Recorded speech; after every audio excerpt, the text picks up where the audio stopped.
اور اگر آقا علیہ الصلوۃ والسلام کے حکموں کا ادب سیکھنا ہے نا تو اصحاب رسول سے سیکھے کہ کیسے آقا علیہ الصلوۃ والسلام کے جانثاروں نے آقا علیہ الصلوۃ والسلام کے حکموں کا ادب کیا ہے۔ وقت بہت قلیل ہے، مختصر وقت میں اپنی حاضری پیش کروں گا۔ آقا علیہ الصلوۃ والسلام کے ایک نوجوان صحابی ہیں،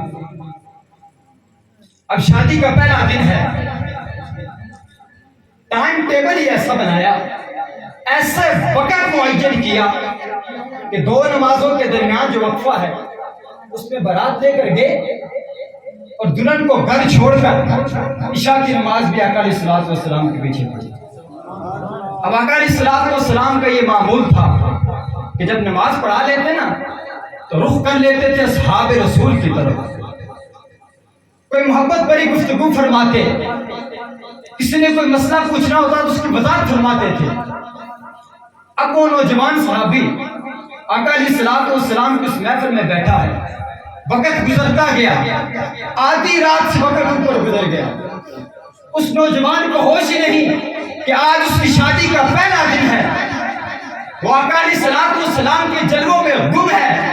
اعلیٰ حضرت امام اہل سنت فرماتے ہیں، اے مدینے کے تاجدار، تیرے قدموں میں جو ہے غیر کا منہ کیا دیکھے اور کون نظروں پہ چڑھے دیکھ کے طلبا دے۔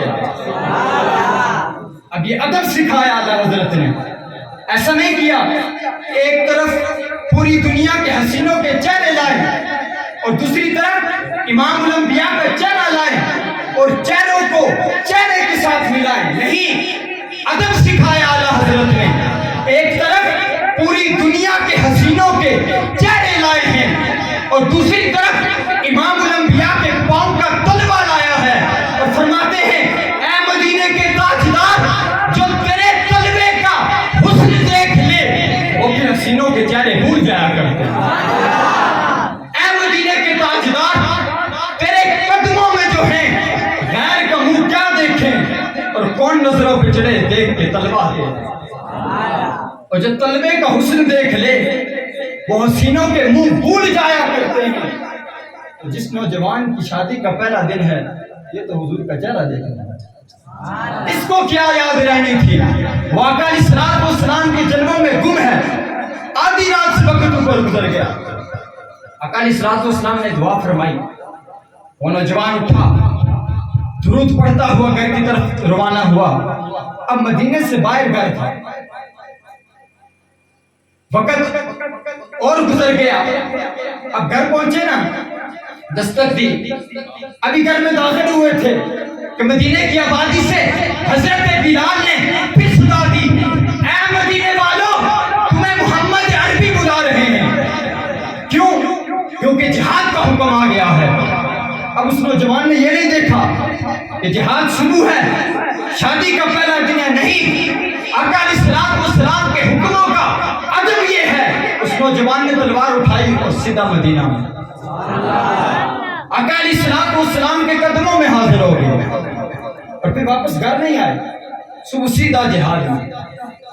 اب صحابہ فرماتے آقا علیہ الصلوۃ والسلام کا یہ معمول تھا کہ جب جنگ شروع ہوتی نا تو آپ ایک بلند جگہ پر کھڑے ہو جاتے اور جتنے بھی لوگ حضور کے دین کے لیے، آقا علیہ الصلوۃ والسلام کی ناموس کے لیے جانیں قربان کرتے ان کے اوپر نظر کرم فرماتے تھے۔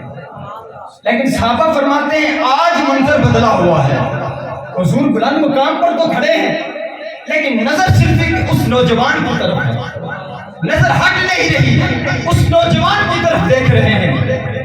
اس نوجوان نے بہت سارے کافروں کو فنار کیا اور خود بھی زخمی ہو گئے۔ اب سینے پہ لگا ہے نیزہ، گھوڑے سے نیچے گرے اور کونیوں کی بل خود کو گھسیٹ کے آگے کی طرف لے کے جا رہے ہیں۔ اصحاب رسول نے کہا اے نوجوان کدھر جا رہے ہو؟ عرض کرنے لگے جس آقا علیہ الصلوۃ والسلام کی خاطر میں دنیا کی ایک عورت کو قربان کیا ہے، اس کے قدموں میں اپنی جان قربان کرنا چاہتا ہوں، ہو سکے تو مجھے آقا کے قدموں میں لے چلیں۔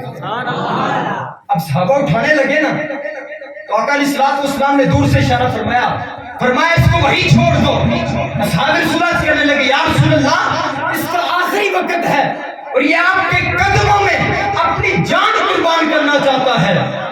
آقا علیہ الصلوۃ والسلام نے فرمایا میں کہہ رہا ہوں اس کو ادھر ہی چھوڑ دو.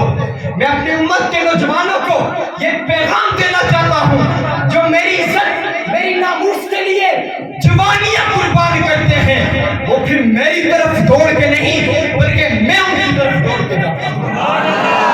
اس کا نصیب جس کی طرف آمنہ کا لال دوڑ کر گیا ہے, رب کا رسول دوڑ کے گیا ہے.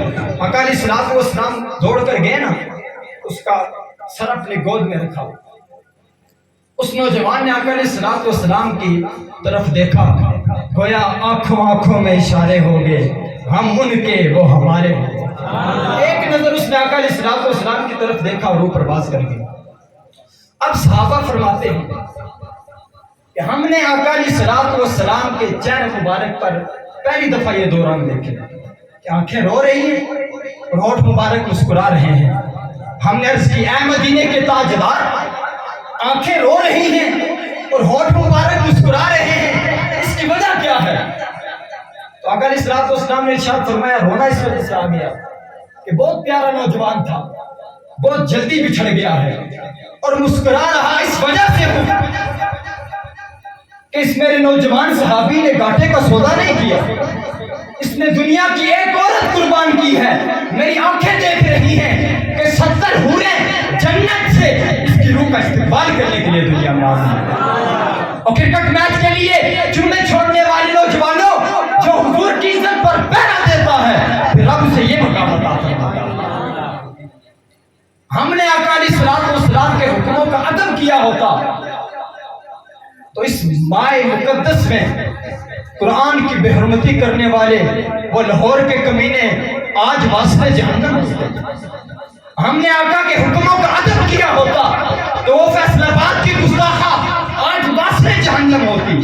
ہم نے آقا کے حکموں کا ادب کیا ہوتا تو رب کعبہ کی قسم وہ گجرات میں نبوت کا دعویٰ کرنے والے آج واسطے جہنم ہوتے. ہم نے آقا کے حکموں کا ادب کیا ہوتا تو وہ مسجد میں فلم کے سین بنانے والے آج کیفر کردار تک پہنچے ہوتے. وہ بھی اس مہینے میں سب کچھ کرنے کے بعد آج سریام گھوم رہے ہیں, اور اگر پوچھا جائے تو کہتے ہیں قانون. میں نے کہا ہم ایسے قانون پر 100 بار لعنت بھیجتے ہیں. ہم تمہارے قانون کو دیکھیں یا ہم سیدنا صدیق اکبر کے قانون کو دیکھیں. سیدنا صدیق اکبر نے اپنے دور میں یہ قانون بنایا تھا کہ کوئی بدری صحابی بھی اب کسی جنگ میں بھی شامل نہیں ہوگا. لیکن جب بات حضور کی ختم نبوت کی آئی تو سیدنا صدیق اکبر نے اپنے قانون بنائے وہ توڑ دیا. فرمایا بدری صحابی ہو غیر بدری صحابی ہو حضور کی ختم نبوت کے لیے جگہ امامہ میں پہنچے. آج ہمارا حال یہ ہے کہ دو ایک عورت ایک مرد نے نبوت کا دعویٰ کیا اس مہینے میں اور ہم کوئی بات تک نہیں کر سکے. یہ ہمارے ایمان کی کمزوری ہے. آج بھی وقت ہے مسلمانوں, اٹھو اور حضور کی عزت اور ناموس کے لیے ایک پلیٹ فارم پر کھڑے ہو جاؤ. یہ وہ مشن اور مقصد ہے جس کے لیے اگر ہم ایک پلیٹ فارم پر کھڑے ہوئے تو امت کبھی بھی ذلیل و خوار نہیں ہو سکتی. اس لیے آقا علیہ الصلوۃ والسلام کی ناموس اور ختم نبوت کا جب بھی مسئلہ آ جائے تو عملی طور پر میدان میں کھڑے ہوں.